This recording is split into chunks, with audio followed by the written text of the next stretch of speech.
Kien Daryl Luke Borg, iż-żagħżugħ li trassa l-qorti bi żball brabta ma' ħowda f'Birkirkara illi jagħmel kuntatt mal-Ministeru tal-Internu Sigurtà Nazzjonali u mhux kif qed jingħad illi sar bil-kontra.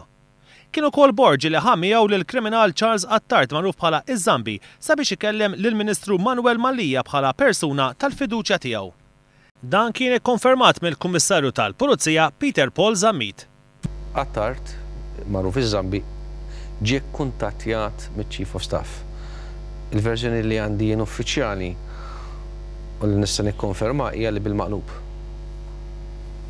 Kien il-persuna inkarigat, ċewe Daryl Borg li kkuntattja l-Ministeru u li ħamjaw liż-Żambi bħala persuna ta' fiduċja. Dan ixejjen għal kollox dak li qal is-sibt li għadda d-deputat nazzjonalista Jason Azzopardi meta ipprova jagħti x'jifhem li kien il-kap tas-Segretarjat tal-Ministeru tal-Intern Silvio Cerri li kuntattja lil Borg permezz ta' Charles Attard iż-Żambi biex jagħmel xi tip ta' influwenza fuqu. Il-kap tas-Segretarjat tal-Ministeru tal-Intern avviċina lil Daryl Luke Borg permezz ta' terza persuna. It-tielet persuna li permezz tiegħu twassal dan il-messaġġ li rid ikellmu Sur Cerri kien Charles Attard magħruf bħala iż-Żambi.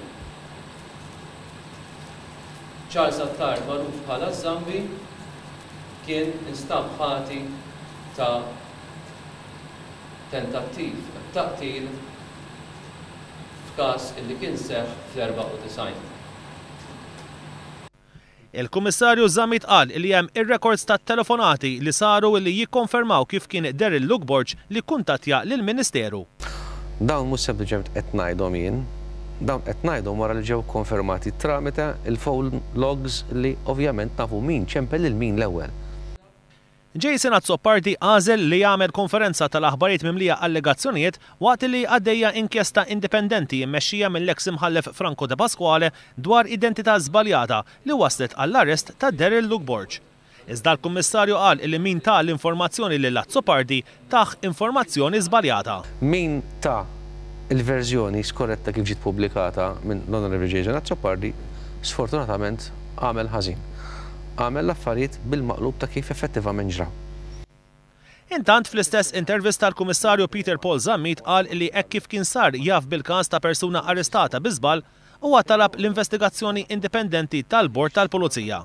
Qal illi l-Bord ma kellux għalfejn ikellem lil Borg għaliex il-Bord tal-Pulizija kellu jħares lejn l-aġir tal-Pulizija fil-każ. Mingħajr ma semma isem l-Ispettur Elton Taljana, il-Kummissarju qal li Daryl Luke Borg allegatament kien avviċinat minn spettur tal-Pulizija dwar x'għandu xi jgħid dwar il-każ. Il-Bord kellu u ġie kostrett jisma' lis-Sur Borg għaliex is-Sur Borg allega li wieħed mill-ispetturi involuti fil-każ avviċinah biex jgħidlu kif jixed quddiem il-Bord. U dik hija xi ħaġa li fil-liġi mhijiex permessibbli. Kien għalhekk illi il-Ministeru ħass li anke Borg kellu jitkellem mal-Bord tal-Pulizija.